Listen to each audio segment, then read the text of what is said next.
Karam aşkın sevgin bu mu? Ne olacak bu aşkın sonu?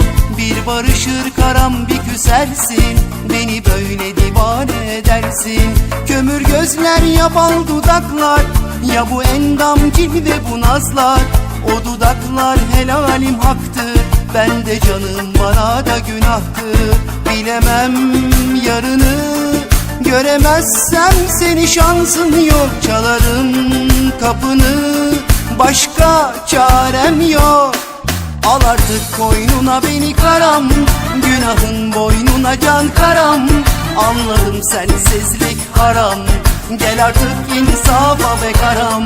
Al artık koynuna beni karam, günahın boynuna can karam. Anladım sensizlik haram, gel artık insafa be karam.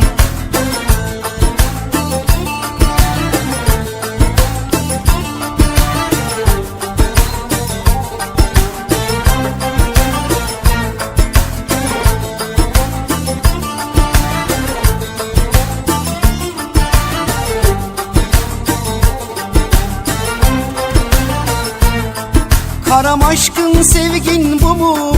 Ne olacak bu aşkın sonu?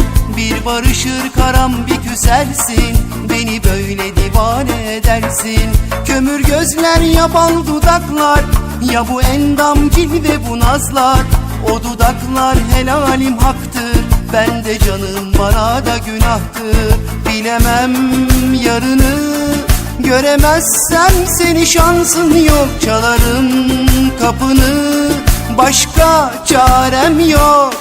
Al artık koynuna beni karam, günahın boynuna can karam. Anladım sensizlik haram, gel artık insafa be karam. Al artık koynuna beni karam, günahın boynuna can karam. Anladım sensizlik haram, gel artık insafa be karam.